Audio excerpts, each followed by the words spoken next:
Jadi harus continue, tidak terputus pada saat itu. Jadi kadang-kadang kita itu pada saat launching saja, setelah launching habis. Sejauh ini belum pernah di assessment, orang terus dikasih program dari top down ke bawah, disuruh ikut program saja ya. Kita yang kayak tadi Pak ya, itu datang habis itu wassalam. Akan kami arahkan ke sana, insya Allah nanti mungkin naiknya jadi bukan berkembang lagi, maju nanti kalau jalan itu sudah ada kan.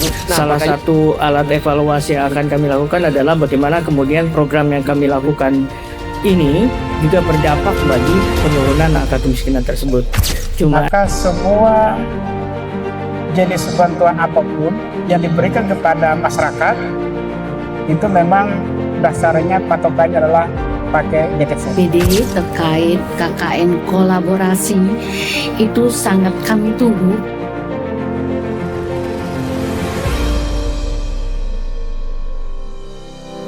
Sinian Bahana Desa episode 5.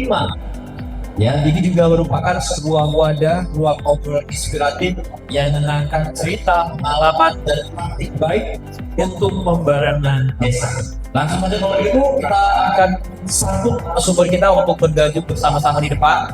Kami memisikan sesi ini akan berjalan selama 2 sesi. Sesi pertama akan hadir 2 narasumber yang juga nanti akan dipersilakan bagi Bapak Ibu untuk menyampaikan gagasan atau pertanyaan. Langsung saya juga untuk bergabung di depan. Yang pertama Kepala Dinas Pemberdayaan Masyarakat dan Pemerintahan Desa Provinsi Kalimantan Timur kepada yang terhormat Bapak Dr. Haji Pugu Arjato SSD KKSI. Kita berikan tangan untuk Pak Pugu. Silakan Pak Pugu untuk berbicara ya. Berikutnya Ramadan narasumber kita kedua. Kemarin Produksi Hortikultura Dinas Pangan, Tanaman Pangan dan Hortikultura Provinsi Kalimantan Timur Bapak Kosasi SPMD. Silakan Bapak.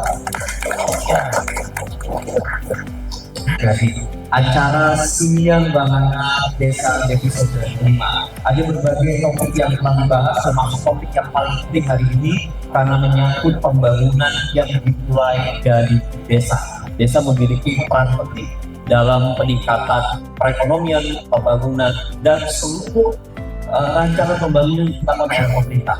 Namun ada satu hal yang kemudian masih dibicarakan pada saat ini terkait dengan fiskalitas. Ketika berbicara mengenai kemiskinan, angka kemiskinan di desa itu menunjukkan angka yang lebih dibandingkan dengan perkotaan. Apakah program-program yang dirancang saat ini sudah tidak hanya menyentuh pada pemberian bantuan sosial, tapi sudah harus menuju pada pemberdayaan masyarakat. Untuk itu langsung saja saya persilakan kepada peserta ini untuk memaparkan gagasan terlebih dahulu atau program-program yang sudah dirancang dan dibuat. Setelah dipaparkan baru kemudian kita akan memasuki sesi untuk itu kami persilakan kesempatan pertama akan diberikan kepada Kepala Dinas Pemberdayaan Masyarakat dan Pemerintahan Desa DPRD Provinsi Kalimantan Timur pada Bapak Dr. Wardianto SNDPTMS. Pergi ke sawah menanam padi sehingga sebentar membeli kelapa. Mari bersama membangun negeri, desa berdaya, masyarakat sejahtera. Rasanya itu. Thank you very much. Saya persilakan teman-teman, mulai dari mana dulu? Dari daring juga boleh teman-teman difasilitasi. Dari daring apakah ada pertanyaan yang masuk juga kita ditanggapi oleh Pak Kadis maupun juga oleh Pak Kosasi. Setelah siang nanti teman-teman, setelah break siang baru kemudian kita akan memasuki sesi yang berbicara dari aspek yang akan pemaparan dari Dinas Sosial dan juga dari Koordinator Tenaga Pendamping Profesional Provinsi Kalimantan Timur, tepatnya dari Kementerian Desa dan Pembangunan Daerah Tertinggal. Sudah ada dari daring atau belum juga? Baik, yang langsung aja dari OPD yang hadir hari ini, saya persilakan buat teman-teman sumbatannya itu ada di mana menurut Pak Kosasi dulu sebelum nanti Pak Kadis juga akan menanggapi. Silakan Pak. Di produk dulu lah kan. Kalau dari segi produk, continue itu harus dibangun betul-betul continue, ya. Dan ketersediaan produk di sisi itunya harus betul-betul didikan. Terus kalau dari sisi kita, pelakunya, pemerintah ini, kita harus punya pemikiran yang sama tentang kemiskinan di desa ini. Karena kalau tidak, nggak bisa jadi juga Pak. Kalau hanya Pak Pak Pugo sendirian jalan juga nggak bisa, harus kita kolaborasi. Jadi kalau dari sisi kami di pertanian, sekarang pertanian apa yang bisa kita intervensi di pertanian? Contoh terkait dengan SDM-nya umpamanya. SDM petani gimana? Apakah kelas SDM petani itu ada 4, Pak? Ada yang pertama itu pemula, yang kedua itu madya, ketiga lanjut, langsung utama. Kelas-kelas petani kita ini kan kebanyakan itu Pak, banyak yang pemula Pak. Harus dipoles. Seperti kita, kan Bapak punya parang di rumah ya. Parang di rumah itu harus diasah Pak. Supaya kita produktif. Waktu motong itu enggak berkali-kali. Kan gitu. Sama juga pemikiran kita, petani kita itu harus diasah terus Pak. Jadi dari sisi kesenjangan kita ini, dari sisi SDM kita ini harus betul-betul dikuatkan. Kalau produk akhir harus continue, itu saja. Jadi harus continue, tidak terputus pada saat itu. Jadi kadang-kadang kita itu pada saat launching saja, setelah launching habis, tidak ada kisah berikutnya. jadi hanya hebat di bagian depan. Pak Kadis, tadi kan juga Pak Pusat sudah melihat ya sebenarnya kontinuitas di lapangan. Kita punya beberapa program yang sudah berjalan, yang itu juga bersentuhan dengan pemberdayaan masyarakat. Tapi ternyata itu menjadi tantangan tersendiri sampai dengan saat ini begitu. Apa tanggapan dari Pak Kadis? Yang pertama, kalau kita melihat ya tadi, sengaja kita mengangkat di sini nih pangan ya Pak, ketahanan pangan bagi sisi pertanian. Karena yang pertama kita cek indikasi potensi dulu ya, potensi desa ini lebih dari 75%. Profil desanya itu mengangkat unggulannya ada di pertanian. Maka tidak salah kita mengatakan bahwa mayoritas desa ini seharusnya bisa akses ke pangan lebih bagus. Tadi di data awal ya, permasalahan miskin ini karena akses pangannya kurang. Padahal di level desa harusnya potensinya besar, bisa dimaksimalkan. Nah, bergeser sedikit Pak, tadi ternyata kita juga punya PR yang lebih selain dari program pemerintah ya. Kalau given sepertinya sudah banyak sekali tadi program, mulai dari cetak sawah, OPA dan sebagainya. Tetapi kesiapan SDM tadi yang sepertinya proses shifting dari SDM yang karakteristiknya pendidikannya SMP ke bawah dengan pendidikan yang strata 1 ini tentu berbeda cara menyikapi melihat sesuatu fakta di lapangan tadi. Nah, kembali pada kenapa banyak program yang sebetulnya sudah banyak sekali Pak ya digulirkan. Ini dari sisi pertanian, nanti dari sisi peternakan juga ada, kehutanan juga ada, perhutanan sosial dan seterusnya. Di sosial juga ada kelompok usahanya. Tetapi kenapa belum pasti menyasar? Perlu yang pertama seperti Ibu Sekda sampaikan tadi, hal yang tentu perlu kita evaluasi adalah apakah program itu sudah tepat ketika kita berikan di satu lokus, ataukah kita harus mereview kembali strateginya dari bottom up misalnya yang terarah begitu. Karena saya lihat program-program yang sejatinya sudah didesain ya, kalau kita lihat contohnya di cetak sawah Pak ya, itu kayak dengan Pak Kadis pangan kemarin kita diskusi juga, kalau ada BUMDes yang bisa ikut masuk, artinya apa, bahwa ada satu ruang di mana terkadang program itu jalan, tetapi dari sisi lain kesiapan masyarakat sendiri juga belum maksimal. Nah, ini juga akhirnya membutuhkan tadi salah satu PR kita, kurasi daripada program ini dengan fakta atau data yang ada. Jangan-jangan kita mendesain mungkin sifatnya program sudah desain dengan bagus, tetapi input proses outputnya yang kurang maksimal. Input dari sisi penerima manfaatnya serta prosesnya mungkin yang belum maksimal sehingga dampaknya maka juga ini syarat ya, nanti kemarin tadi masukan Pusikda juga, nanti di KKN kolaborasi kita tambahkan satu lagi nanti ya, tema umum tadi untuk pemberdayaan masyarakat miskin. Nanti Pak Kabit ini perlu dievaluasi, tapi PR-nya di sana Pak, coba kita rancang di asesmen orang miskin ini. Sejauh ini belum pernah di asesmen. Orang miskin dikasih program dari top down ke bawah, disuruh ikut program saja. Ya, kita yang kayak tadi Pak ya, begitu datang habis itu wassalam gitu. Wassalam beneran, jadi langsung nggak ada yang nyantol ke program. Tapi kalau di asesmen dari awal, Anda ini karena faktor apa? Karena miskin, terus bakatnya, minatnya seperti anak gitu lah. Mungkin anak kecil itu yang didesain untuk bisa berhasil, kita tanya dari anak SD itu. Bakatnya di mana, cita-citanya apa, dan seterusnya, sehingga program yang tepat dia harus ngambil program ini. Ternyata masyarakat ini tepat bukan dari sisi peternakan ternyata yang tepat, tapi dari perikanan yang masuk di sana gitu. Sehingga karakter itu bisa maksimal. Tapi ini baru sebatas hipotesa Pak ya, karena belum ada H1-nya, ini baru H0-nya. Jangan-jangan kalau dengan analisis yang tepat, nanti outcome-nya bisa maksimal. Nah begitu juga kita sedikit bergeser di masyarakat adat ya. Kemarin di Kedangipil Nutuk Baham itu event tahunan yang dilakukan pesta adat menumbuk padi ya. Itu suatu saat akan hilang kegiatan itu. Kenapa? Ya karena padinya nggak ada. Bagaimana padi nggak ada? Ya karena tanah juga sudah nggak ada gitu, untuk ditanami padi. Nah ini juga PR juga ke depan. Apakah ini juga menjadi tantangan? Apalagi tadi kalau masyarakat sendiri dari sisi lain belum siap untuk bisa tadi take over dari teknologi tadi Pak ya. Kalau sekarang yang bertani, Bapak Ibu sekalian, kita mengandalkan, kemarin saya ada juga waktu itu di masih Buyana waktu itu. Jadi dari Pak Deputi ya, Deputi Direktur ya. Kita ini semua di pertanian, tetapi anak kita nggak ada yang mau bertani. Nah kan gitu ya.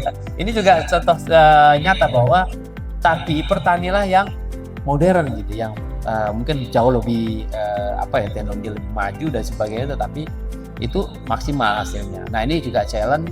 Maka kalau kami menilai dari DPMPD, program UGAP ini kami tentu irisannya Pak, kita menganalisis lebih jauh lagi. Nanti kita kurasi, kita maksimalkan. Mumpung kami kebetulan strukturnya baru, kita akan geber lagi nih. Jadi kalau BUMDes lebih banyak lebih ke perdagangan, memperdagangkan produk-produk desa, nanti industrinya kita coba inisiasi lagi, termasuk dari sisi tadi ya, hilirisasinya yang harapan kita bisa maksimal. Saat ini yang terjadi, saya sangat tergelitik dengan apa yang disampaikan oleh Pak Kadis ya.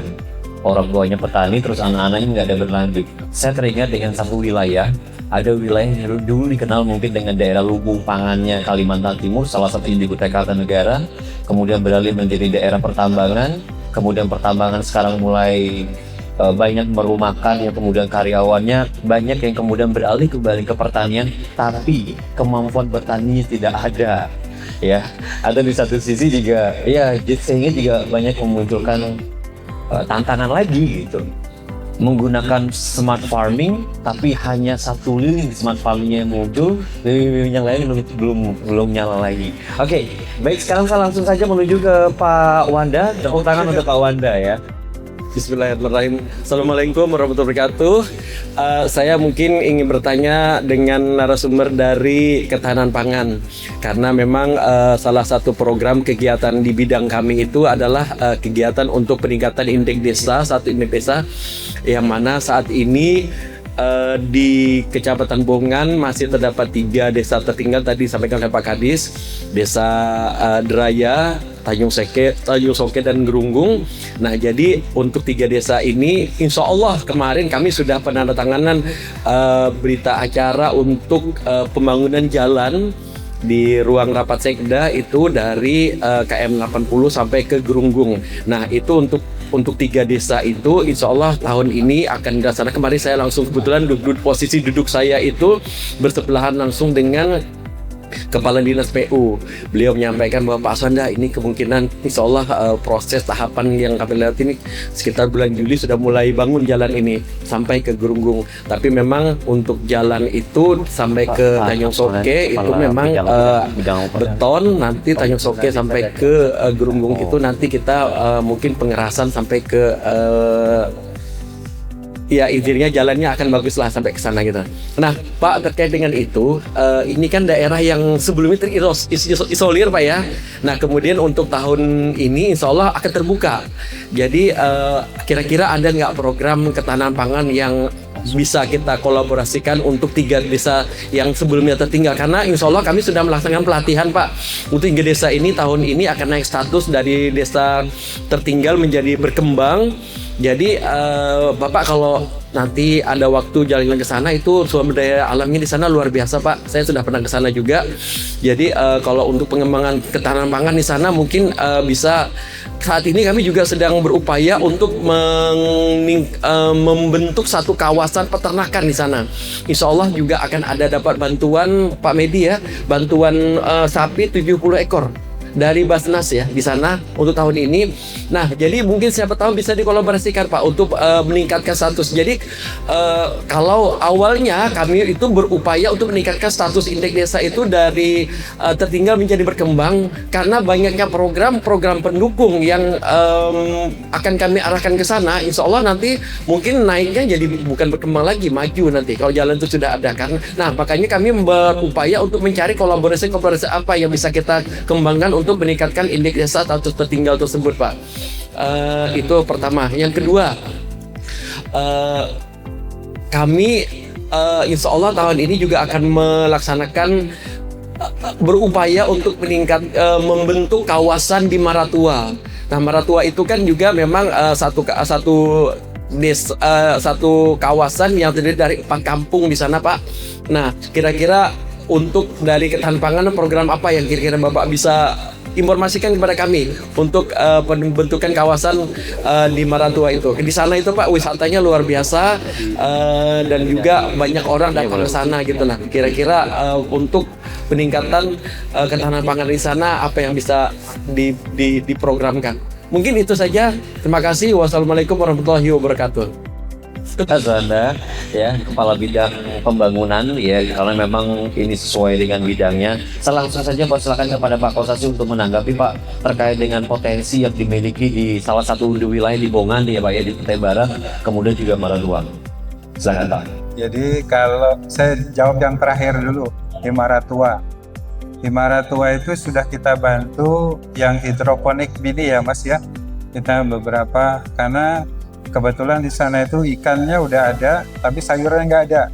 Jadi kemarin kita ajari cara membuat budidaya dengan pekarangan menggunakan hidroponik pakai pipa maralon seperti tadi. Jadi sudah Pak, kita bantu. Bahkan kita bantu tuh di Maratua sama di Pulau Derawan ya waktu itu ya. Ya, itu rasanya tahun 2023 yang kita bantu ke sana Pak. Jadi habis itu kami serahkan ke desa. Mudah-mudahan ada intervensi, minimal kami mencontohkan dulu Pak. Stimulus lah buat mereka lah. Jangan pula dari pemerintah provinsi semua ya. Provinsi kan banyak yang digawi Pak. Jadi minimal untuk desa, untuk Pok Darwisnya bisa melakukan lah. Kalau di sana nggak ada kelompok tani Pak, mungkin Pok Darwis ya. Kelompok dasar wisata ya waktu itu. Ya, itu yang kebetulan ibu-ibu yang kita ajari waktu itu. Gimana cara budidaya di hidroponik gitu ya di sana. Ternyata berkembang Pak. Habis itu selalu mengupload hasil pertaniannya dan karena di sana sulit Pak. Beli sayur sulit. Mau ditanam di mana? Di laut. Nggak bisa kan? Jadi ya itu caranya dengan tabula pot dengan hidroponik. Tapi sudah kita lakukan itu Pak. Mudah-mudahan dari desanya nanti menyambut untuk yang program selanjutnya. Jangan hanya, kami kan satu tempat hanya 3 paket ya, 2 paket situ. Yang paket-paket berikutnya harusnya disiapkan dari pihak desa. Jadi stimulusnya jalan. Jadi kolaborasi itu yang kepengennya kita sambut. Terus yang berikutnya di desa yang Bongan tadi, saya setuju Pak, kalau ada peternakan itu yang lain bisa berkembang. Tanaman sayurannya bisa jadi. Peternakannya hasil dari dan bisa dijadikan kompos Pak. Nanti kita bintek cara bikin kompos gitu. Itu kita bisa jual Pak.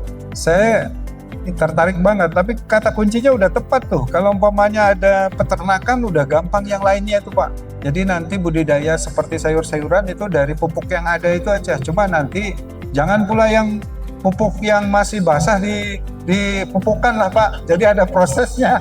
Jadinya dimatangkan dulu. Jadi nanti kami bisa ajari cara mematangkan pupuk yang ada. Jadi di pertanian ada moto One Village One Product Pak. Mudah-mudahan dari produk unggulan di sana itu yang bisa kita intervensi nanti. Kita masuk di mananya supaya nanti tepat sasaran.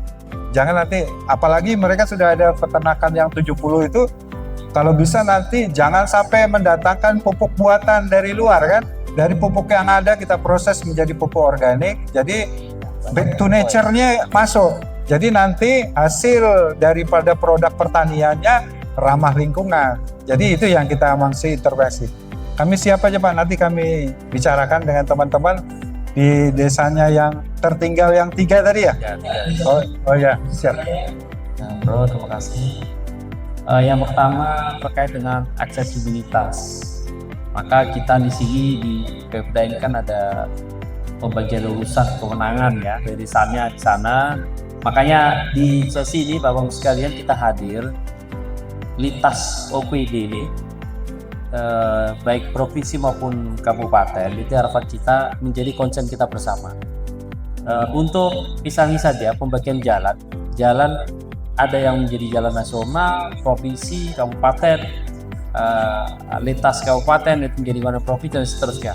Maka pembagian ini yang perlu kita cek lagi ya, monitoran ini menjadi penting sekali supaya target kita pas. Tapi kita juga tadi dapat info juga dari pertanian sepertinya untuk jalan usaha tadi yang sudah dialihkan ya ke PU. Nah ini menjadi PR kita dari PMK, DPRD kabupaten maupun provinsi, mengetengahkan isu ini menjadi poin penting strategis bagi OPD pengampu anggaran. Kenapa saya selalu mengangkat desa tertinggal Hatim 3 kami mau selesaikan sampai ke level gubernur? Karena kita memahami DPMD tidak akan pernah punya anggaran untuk membangun jalan. Yang kedua karena DPMD tidak memiliki kewenangan untuk membangun jalan di sana. Yang perlu kita sampaikan di level masing-masing untuk menjadi concern kita, harapan kami Bro, nanti mungkin Pak, salah satu yang opsi yang perlu kita lakukan adalah sekalian prioritas. Fokus mana pertanyaan yang identifikasinya potensi tinggi, tetapi sarannya masih rendah, itu yang perlu didorong lebih dahulu. Karena juga keterbatasan kewenangan dinas pertanian, dinas pangan, tanah pangan juga terbatas ketika Alsintan mereka tidak bisa masuk lagi. Maka tadi konversinya yang seharusnya dibangun jalan usaha taninya sekarang dipakai kabel, pakai tani. Ini sebetulnya ini juga saya dulu beberapa kali lihat Pak vibrasi itu dipakai itu pertanian ini. Jadi pisang Cavendish itu diikat dipakai tali tadi, dia tinggal dari kantor itu saya dia dinyalakan jalan. Tapi itu intervensi dari masing-masing kewenangan karena pembagian tadi. Nah, karena kita terima kasih tadi ini mengetengahkan hal seperti ini juga penting sekali agar OPD lain juga menjadi ternyata jangan kita ego sektoral. Saya hanya fokus target saya yang penting saya bangun jalan, anggaran selesai. Tetapi kemanfaatan bagi masyarakat itu kurang. Ini penting sekali. Nah, yang kedua terkait dengan kawasan tadi Pak, terima kasih. Ini mohon juga Pak, ini juga dengan Pak Kabid, kawasan perdesaan untuk para tua Pak. Kemarin kita sudah rapatkan provinsi, mohon nanti difasilitasi juga dari kabupaten. Mulai persiapan Pak, karena salah satu saran dari kawasan ini ada inisiasi kesepakatan antar kampung. Jadi kalau ada musdes bersama dari kampung, Pak Camat mungkin Pak Arianto masih camat di sana bisa diinisiasi. Musdesnya Pak Kapik tolong nanti di Pak Asmanda ya, tolong bisa dikawal ini, bisa dijadwalkan.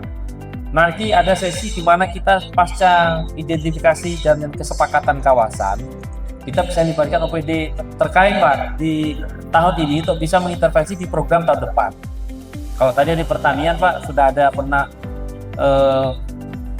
hidroponik di sana. Itu Pak kami terus terang pernah kena challenge jadi dari Bu Ketua TP PKK Pusat. kenapa ini kok pakai hidroponik, masa tanahnya nggak bisa ditanami, kok akhirnya kita kalah kabut Pak. Saya dikasih PR khusus, nah ini boros, masih waktu beliau masih kapit di PKSBM ini. Jaya arahan Pak Gubernur, Pemdes koordinir penanaman tanaman di pekarangan, tetapi inline ya, jadi di tanah. Ternyata Pak, 3 bulan 4 bulan berikutnya nggak berhasil, karena tidak semua lokasi itu bisa digunakan dengan sistem yang sama. Maka tadi saya sepakat Pak, itu teknologi pertanian juga harus diadopsi dan diterapkan di lokus-lokus yang memang diperlukan. Hanya waktu itu karena penyampaian Pak Kepala Kampung Beisilian ya, jadi kita jadi agak kenceng-kencengan dengan Bu Mendagri. Oke lah, kita ikuti dengan Pak Gubernur. Akhirnya disimpulkan bahwa memang yang tepat adalah di sana hidroponik. Tetapi tidak semuanya harus hidroponik. Seperti di Kukar itu kemarin kita di Jembaya Dilir, Pemekaran itu luar biasa tanahnya, sangat subur. Ditanami sayur-sayuran, ditanami hortikultur dan lain sebagainya itu masih bagus. Bahkan di perkebunan juga ada. Nah ini potensi yang menurut saya perlu nanti dikembangkan dengan baik, dan harapan saya kawasan ini bisa segera Pak, tidak hanya dari Bongan tetapi juga Bongan tadi intervensi yang paling statusnya paling bawah, tetapi Bro ini statusnya yang paling luar, kampung yang paling posisi terluar dari Kalimantan Timur, untuk bisa kita dorong. Nah di sini juga hadir nanti kawan-kawan dari Dinas Pariwisata. Harapan saya juga sama, jadi frekuensinya sama seperti disampaikan Bu Saida tadi. Kalau frekuensinya sama, mungkin outcome-nya akan bisa dicapai bersama-sama. Nah terakhir untuk stabilitas harga tadi Pak, terima kasih. Tadi ada sedikit menyinggung status harga. Petani itu sudah bertani, hasil panennya ada, tetapi harganya tidak stabil. Begitu panen harganya anjlok, sehingga dia tidak ada, kalau dihitung-hitung Pak, tidak ada keuntungan. Nah ini sudah ada salah satu program Pak dari dinas ini, kalau ada Perindak ya, mungkin nanti kalau ada dibikin bahan evaluasi sejauh mana program di Perindak menyusun sentra-sentra produksi yang yang di optekernya pemerintah untuk bisa mengendalikan harga. Jadi dibeli pemerintah dengan harga yang standar, dipasarkan kembali, dipakai untuk operasi pasar dan sebagainya. Nah harapan kita itu digunakan di lokus-lokus yang memang sejauh ini B2B-nya belum maksimal. Kalau di sisi perkotaan mungkin sudah tidak perlu lagi intervensi seperti itu, tapi perlu diintervensi dalam hal tadi untuk lokus-lokus tertentu agar petani juga semangat untuk bisa menanam pertaniannya agar ada hasil yang maksimal. Nah ini Pak, terima kasih. Nanti kami coba kurasi kembali dengan Dinas Perdagangan ya, sejauh mana programnya dan evaluasinya, karena seingat saya itu setiap kabupaten ada lokusnya. Nanti programnya, kalau kita pernah dengar di Jakarta itu ada Perusda yang menangani sembako ya, beras ya kalau nggak salah. Jadi untuk mengamankan kebutuhan beras di Jakarta ada Perusda yang dia folder untuk membeli produk-produk pertanian dari luar Jakarta. Jadi harga posisi terkendali. Nah ini skemanya bukan untuk daerah luar, tapi di dalam ya, untuk suplai di dalam agar stabil harganya. Yang kedua, petani juga bisa berhitung margin keuntungan, karena basic daripada bisnis tentu harus ada keuntungan ya, benefit dan juga profitnya sampai pada income-nya. Nah ini penting sekali. Tapi terakhir Pak, kita menyadarkan bahwa di urusan dan kemenangan ada irisan, ada konkuren. Pembagian ini mohon dicermati dengan baik dan mohon bisa dikolaborasikan dengan OPD terkait. Karena saya lihat kalau DPMD, DPMPG dan juga DPMK ini bisa menginisiasi itu, saya yakin PR-PR kita di lapangan akan bisa kita selesaikan dengan baik. Nah, saya memang mohon maaf agak sedikit kenceng karena masa kali masih ada desa tertinggal gitu. Nah, kita tahu ini kita selesaikan, tidak ada lagi desa tertinggal. Tetapi peningkatan indeks desa harus sejalan dengan peningkatan kesejahteraannya. Maka ini penting sekali yang kita hadirkan di sini, dan Dinas Pertanian dari sosial dan juga dari P3MD untuk bisa sharing, dan Bapak sekalian nanti di dalam penyusunan program baik kabupaten dengan provinsi akan kita share ke kabupaten agar bisa selaras sama-sama kita menyasar pada target yang sama agar 2027 nilai atau indeks kemiskinan yaitu turun, kesejahteraan meningkat, hingga misalnya semakin cepat untuk bisa mandiri dan sejahtera. Baik, yang pertama tentang HIT dulu ya. Tadi terima kasih dari Brau bahwa sebenarnya di pertanian itu sudah ditetapkan HIT, harga eceran tertinggi. Bahkan untuk padi itu pemerintah sudah menetapkan itu di angka 6.500 gabah ya. Gabah kering panen sekarang itu ya. Itu artinya nanti Pak yang di Brau kalau ada penerima padi yang di bawah 6.500 laporkan saja Pak. Izin Pak siapa tadi laporkan saja ya. Yang kedua, di tempat Bapak itu ada penyuluh. Kalau ada jadwal panen, tolong diinformasikan ke penyuluh. Nanti ada namanya kami tim sergap. Tim sergap itu sudah teman-teman yang panen petani itu langsung diambil di tempat, di kebun. Langsung 6.500 kali jumlah ton yang ada. Udah gampang tuh, tinggal jadi duit, dilipat jadi duit. Makanya sekarang budidaya pertanian khususnya padi itu sudah ada HIT-nya, udah gampang. Termasuk jagung. Jagung sudah, apalagi Brau ini penghasil jagung di Tali Sayang dan sekitarnya itu ada jagung. Jagung kemarin baru saya informasikan kepada kepala desanya, karena seiring dengan ada pabrik pakan ternak di Lolek, maka kebutuhan jagungnya cukup tinggi. Makanya saya informasikan kepada kepala desanya, tolong kalau petani jagung yang di situ yang kita bantu benih jagung kemarin, kalau mau dijual ke sana harganya 6.500 di Lolek. Jadi udah clear itu Pak, HIT-nya udah ada. Jadi artinya untuk padi, jagung udah ada. Termasuk sarana produksi pupuk. Pupuk itu sesuai dengan Permentan nomor 15 tahun 2025 sudah ditetapkan komoditas, ada 10 komoditas yang dapat subsidi pupuk. Tapi harus ada RDKK-nya, rencana definitif kebutuhan kelompok. Jadi harus berkelompok juga, ya. Tolong nanti juga diindikan. Jadi itu Pak, insya Allah kalau untuk hasil udah ada harganya. Kecuali sayur. Kalau sayur itu sesuai dengan harga pasar. Kalau sayuran tidak bisa ditetapkan. Mun banyak di pasar murah, mun kan gitu. Jadi sayur kadang-kadang diintervensi susah.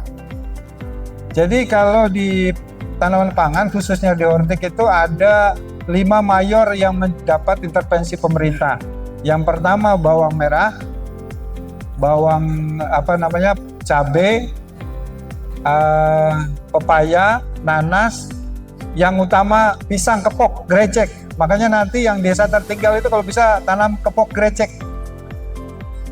Benihnya Pak ada di BBI.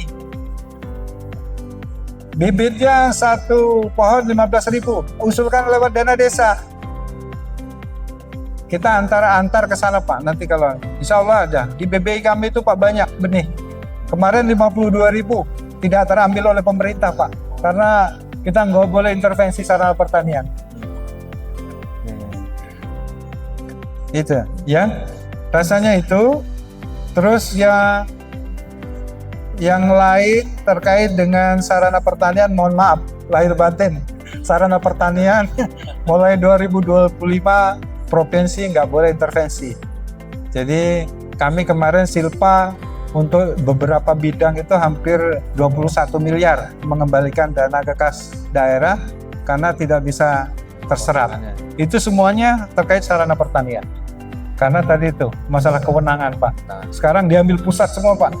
Boleh dihubungkan tadi yang di awal, karena memang tadi pembahasannya Pak Panda, kemudian pembahasan Pak Rismen, ada banyak irisan yang terjadi di sini. Saya persilakan dari yang hadir langsung di sini terlebih dahulu, atau yang melalui fasilitas Zoom, teman-teman boleh dicek juga. Saya persilakan terlebih dahulu, atau kemudian saya mau, karena tadi dari teman-teman, baik, saya persilakan, boleh dibantu Bapak menuju ke tengah Pak. Bagaimana kita bisa bersama-sama untuk memanfaatkan data untuk mencapai penurunan angka kemiskinan di Kaltim, karena lembaga kami juga melakukan pemberdayaan masyarakat di beberapa kabupaten, Kutai Timur, Kutai Barat, Pasir, dan juga di Kukar. Jadi ada beberapa yang tadi disebutkan termasuk desa yang kami dampingi. Jadi kami juga berpikir bagaimana kalau program kami ini juga bisa mendukung percepatan untuk penurunan angka kemiskinan. Jadi salah satu alat evaluasi yang akan kami lakukan adalah bagaimana kemudian program yang kami lakukan ini juga berdampak bagi penurunan angka kemiskinan tersebut. Cuman pertanyaan kami adalah bagaimana kami bisa terbantu untuk mendapatkan akses terkait misalnya warga miskin tadi. Kan yang tadi disampaikan oleh Pak Kepala Dinas bahwa by name, by address itu lebih bagus. Nah, kalau kemudian kami tahu di desa, misalnya contoh tadi itu di Muara Langon, di Pasir ya, kemudian Son Selutung itu disebut jumlah warga miskinnya itu termasuk yang tertinggi di Kaltim. Kami juga bisa melihat itu dan kemudian mungkin ada program kami yang kemudian juga bisa mensasar mereka. Penurunan dukungan dana desa bukan akhir dari pembangunan desa, tapi awal dari era kemandirian. Nah, saya mungkin minta penjelasan bagaimana kemudian ini bisa diwujudkan. Sementara kalau kita tadi disampaikan dari jumlah desa kita aja 841, kemudian tadi disampaikan jumlah pendampingnya tadi itu cuma sekitar 200-an. Bagaimana ini bisa menjadi sebuah awal daripada era kemandirian, sementara kita punya tantangan ini saja masih belum bisa terselesaikan. Terima kasih. Bapak mohon izin sebagai latar belakang begitu Pak, teman-teman di Kawal Borneo Community Foundation ini kegiatan pemberdayaannya apa saja ya Pak ya? Sebagai dasar nanti mungkin kalau dikembangkan kemudian dalam bentuk kolaborasi dan lain sebagainya. Iya. Sebagian besar kami itu mendampingi pengelolaan perhutanan sosial. Jadi mulai dari hutan desa, hutan kemasyarakatan, hutan adat, juga kemitraan kehutanan, serta pemberdayaan ekonomi.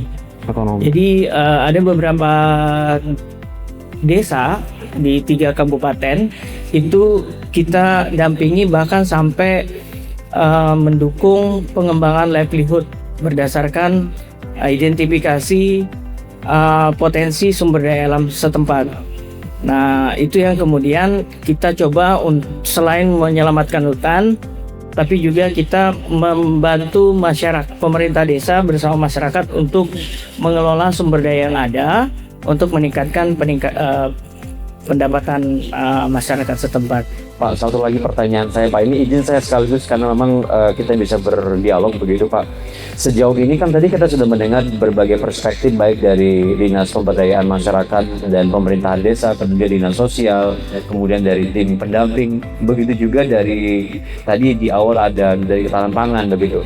Dalam perspektif teman-teman di Mitra melihat saat ini tantangan pemberdayaan masyarakat, bagaimana Bapak melihat sejauh yang kemudian teman-teman sudah jalankan di lapangan Pak atau di masyarakat langsung begitu? Apa tantangan yang Bapak lihat Pak selaku mitra Pak? Ya, yang kami lihat memang yang kayak gini, yang pertemuan antara antar dinas, kemudian juga melibatkan mitra pembangunan untuk membicarakan bagaimana menjalankan strategi ini secara real di lapangan. Baik, tadi ditanyakan dari Mitra Pedesaan Borneo tadi berkaitan dengan data.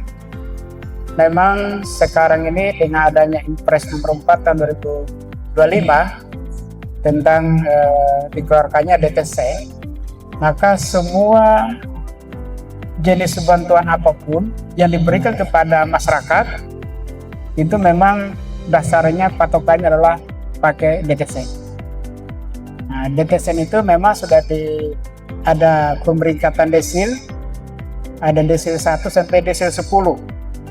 Yang boleh mendapatkan bantuan adalah desil 1 sampai desil 5. Kalau program PKH itu desil 1 sampai desil 2. Tapi kalau bantuan-bantuan lainnya boleh ke desil 3, desil 4 sampai desil 5. Supaya untuk memudahkan dalam rangka untuk melaksanakan program yang ada di desa atau di kampung. Sebenarnya data ini sebelum-sebelumnya Pemda ini memang bisa disebarluaskan sebelum-sebelumnya. Tapi setelah keluarnya undang-undang kerahasiaan identitas, memang Pemda kami sudah dapatkan saat ini DTSN ini. Hanya saja memang di dalam perjanjian dengan Kementerian Sosial itu bahwa data yang kita berikan itu terutama Pemda itu tidak boleh untuk disebar luaskan kemana-mana. Tapi kalau mendapatkan jumlah secara global tentu itu boleh-boleh saja bisa kita berikan. Hanya caranya bagaimana untuk bisa mendapatkan, bisa membantu oleh orang miskin. Jadi caranya adalah mungkin Bapak ada 2 solusinya.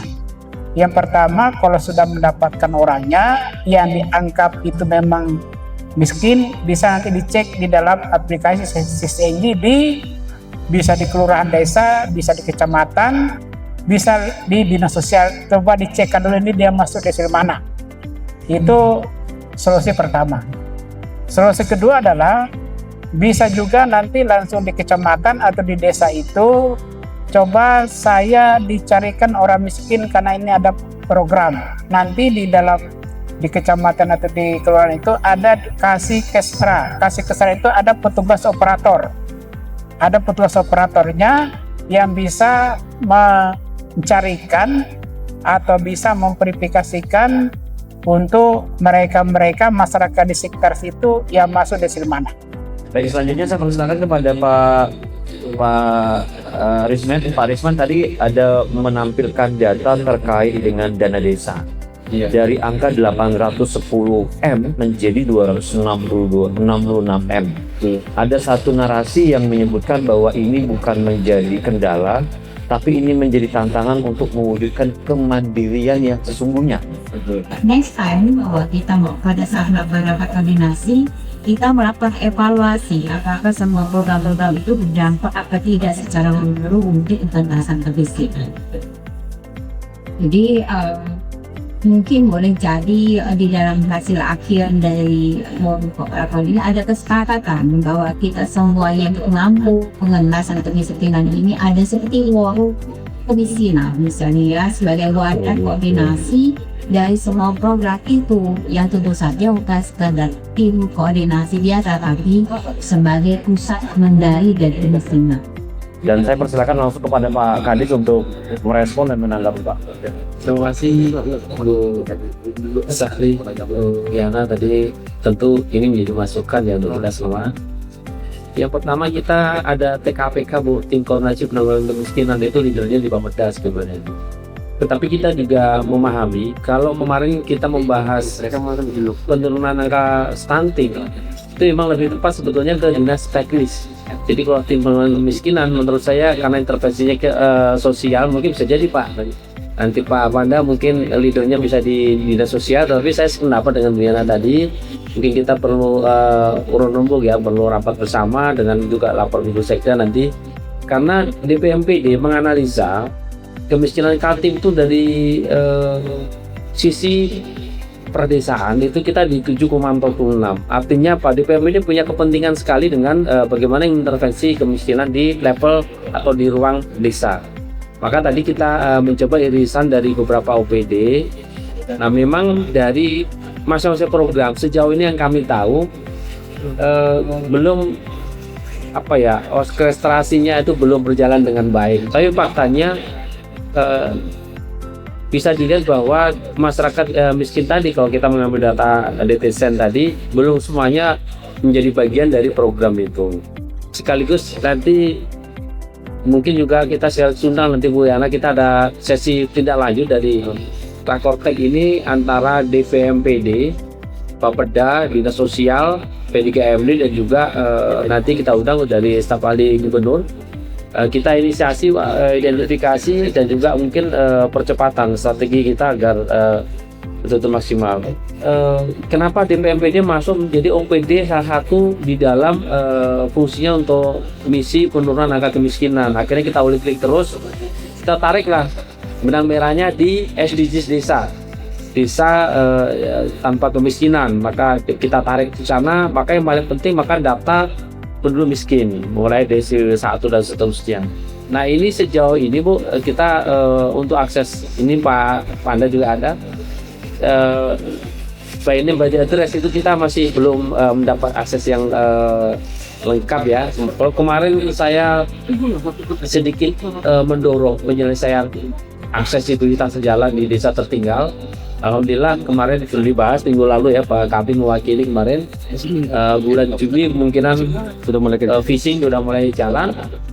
Bisa dipastikan 2 bulan ke depan di sana identitasnya akan naik.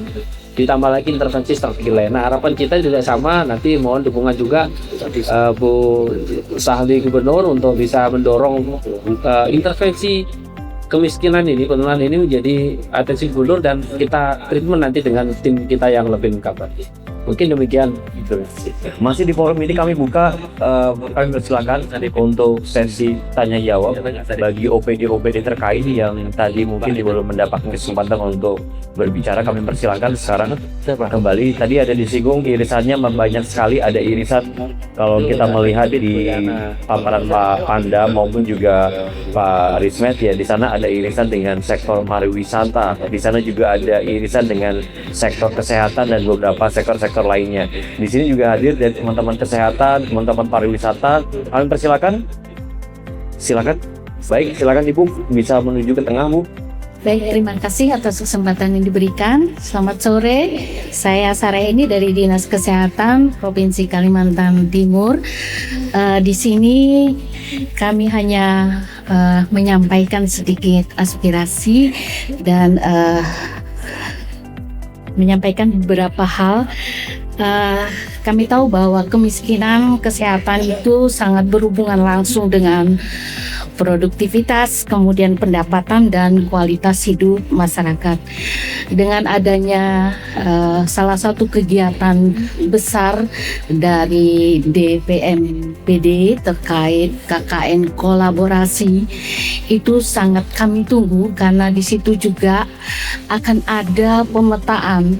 Artinya pemetaan terkait kita akan juga melihat irisan karena kami mengusung stunting di situ ada 24 desa yang akan juga masuk dalam kolaborasi KKN ini.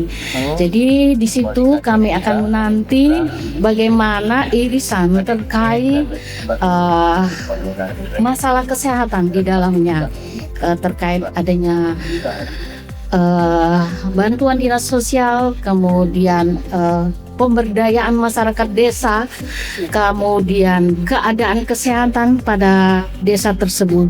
Terima kasih. Memang untuk program yang ada di desa untuk kesehatan, Bu, selama ini kami juga terus-terus melakukan pendampingan terkait dengan penurunan stunting itu. Tetap teman-teman pendamping desa juga ikut dalam kegiatan pelaksanaan rembuk stunting, Bu. Dinas sosial nanti bisa koordinasi dengan dinas DPMP ini kaitan untuk pemberdayaan masyarakat, karena kita ada bantuan usaha kepada masyarakat miskin yang ada di kabupaten kota, tentu mereka berada di desa kelurahan. Oleh karena itu dalam rangka untuk peningkatan kapasitasnya lagi, nanti bisa nanti kita sharing data yang kita miliki kepada DPMP ini, guna supaya masyarakat kita yang kita bantu itu betul-betul tidak stop sampai di dinas sosial. Nanti ada peningkatan kapasitas lagi atau peningkatan apa? Saya akan langsung serahkan kepada Pak Kadis untuk memberikan kesimpulan, karena setelah nanti Pak Kadis menyampaikan kesimpulan akan dilanjutkan dengan penandatanganan berita acara hari ini yang juga akan menjadi catatan penting untuk langkah berikutnya. PR sama teman, jadi kemiskinan ini sebenarnya PR sama yang tentu menjadi penting sekali bisa kita sama-sama. Seluruh objek atau instansi memiliki kewenangan, ruang dan kesempatan untuk bisa mengintervensi. Maka pada sesi kali ini kita sharing, kita selaraskan strategi kita, karena 7,14% Indonesia itu ada di desa, proporsi yang di dalam 5,3%. Dan tentu penting sekali. Yang kedua juga kita tentu melihat basis data kita yang penting dari web penting bisa kita kurasi bersama, kita jadikan acuan baseline kita untuk intervensi. Dan saya yakin dari KPK juga tentu ada program-program yang ini ya dengan strategi kita, harapan kita bisa masing. Dan tentu berikutnya adalah pasca reporting ini kami akan segera menjadwalkan kembali tidak lanjut daripada beberapa pembahasan kita tadi dengan OBL terkait, dan juga satu intervensi program strategi yang mungkin bisa diakselerasi ke depan untuk bisa dilaksanakan. Apalagi kita dengan DPMD, DPMK, kabupaten yang juga dalam proses penyusunan program dari dulu, semoga bisa maksimal. Tetapi dengan mensinergikan dengan strategi KKN ini, materi-materi bisa kita share, tema umum, tema bulan yang dieksekusi. Sekitar 5.400 mahasiswa akan lapangan. Kita bisa bayangkan berapa biaya yang harusnya kita siapkan, tetapi kita bisa menekan itu, memaksimalkan kolaborasi strategi kita untuk bisa tercapai. Dan salah satu tadi kita akhirnya menampakkan lagi masukan dari forum hari ini, tema umum untuk pemberdayaan masyarakat miskin. Semoga ini akan bisa kita eksekusi di pengembangan tadi, dan sangat berharap semoga program ini bisa berjalan. Dan ke depan saya sepakat dengan dinas sosial, semoga akan banyak program kita yang bisa kita kembangkan bersama Pak dari dinas sosial terkait agar tercapai tuntunan negara Indonesia ke dalam ibu sosial. Terima kasih kami memberikan kepada moderator. Assalamualaikum warahmatullahi wabarakatuh. Waalaikumsalam warahmatullahi wabarakatuh. Kita berikan tepuk tangan Bapak Ibu hadirin yang kami hormati. Dan jika tadi di awal saya mengingatkan dengan apa yang disampaikan oleh Bung Hatta, saya bacakan sekali lagi ya. Apa yang disampaikan oleh Bung Hatta, Indonesia tidak akan besar karena obor di Jakarta atau di kota, tetapi Indonesia akan bercahaya karena lilin di desa. Dan bersyukurlah hari ini kita telah menjaga lilin-lilin tersebut walaupun di tengah berbagai tantangan dan kondisi yang ada. Dan ini juga menjadi akhir di Siniar Bahana Desa episode kelima. Pak Wanda sudah cocok jadi hostnya Pak saya Pak ya. Karena hari ini saya siap. Pak Wanda host pertamanya, saya menggantikan Pak Wanda saja, tapi setelahnya akan Pak Wanda kembali ya. Dan teman-teman akan ada bahasan, gagasan, kemudian cerita-cerita inspiratif, pengalaman, cerita praktek baik lainnya yang akan hadir di Siniar Bahana Desa di episode berikutnya, yang tidak hanya berbicara tentang kemiskinan tapi juga berbicara tentang inovasi. Ada sebuah pesan yang mengatakan Sungai Mahakam harusnya tenang, tempat melintas perahu nelayan. Dengan koordinasi dan strategi matang, kita tuntaskan target pengentasan kemiskinan.